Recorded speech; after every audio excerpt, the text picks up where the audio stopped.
இந்த தம்மா தொண்ட மிஷினை வச்சுன்னு 4158 ஸ்கொயர் ஃபீட்டு ஒரு கோட்டு வீடு ஃபுல்லாக பெயிண்ட் அடிச்சுன்னு சொன்னால் நம்புவீங்களா? நம்பி தான் ஆகணும். அது 4 மணி நேரத்தில் 3 லேபர் வச்சு முடிச்சாச்சு. இதுக்கு காரணம் இந்த மிஷினால் அடிச்சதுக்கு தான்.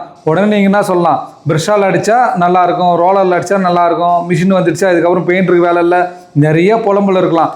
அதெல்லாம் கிடையவே கிடையாது. அதுமாதிரி இன்னொரு குறிப்பு சொல்லும், மிஷினில் அடித்தா ஃபேட் ஆகிடும், மிஷினில் அடித்தா உரிச்சிக்கும், மிஷினில் அடித்தா லாங் லைஃப் வராது, கவரேஜ் வராது, எவ்வளோ வேணாலும் சொல்லலாம்.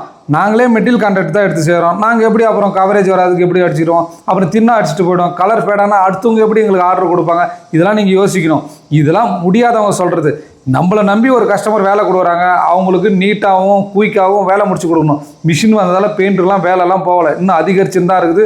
எவ்வளோ கட்டடங்கள் வேலை செய்ய முடியாது, நிறைய இடத்துல இருந்து தான் இருக்கிறாங்க. அதனால் குறை சொல்கிறவங்க குறை சொல்லிடுறாங்க. அது மாதிரி பாதுகாப்புக்காக நீங்கள் நிறைய எங்களுக்காக சொல்கிறீங்க. கரெக்டு தான், மன்னிக்கணும். எங்கள் ஆளுங்கிட்ட நான் எவ்வளோ சொல்லிட்டேன், அதை கேட்க மாட்றாங்க. அது இல்லாத அவங்க மாஸ்கோ துணியோ கட்டின்னு யூஸ் பண்ணி தான் இருக்கிறாங்க. மிஷின் டெக்னாலஜி எனக்கு தெரிஞ்சு நல்ல விஷயந்தான். அது என்னுடைய கிளைண்ட்டுக்காக நான் செய்கிற விஷயம். அதேபோல் நீங்கள் உங்கள் சைடு இருக்கிற பெயிண்டர்களுக்கு வேலை கொடுங்க. ரொம்ப முக்கியமான விஷயம், நான் ஒன்றும் மிஷின் விற்கிற ஏஜென்ட் கிடையாது. நானும் ஒரு பெயிண்டர் தான். உங்களுக்கு உதவணும்னு சொல்லிட்டு இந்த மாதிரி வீடியோ போடுறேன்.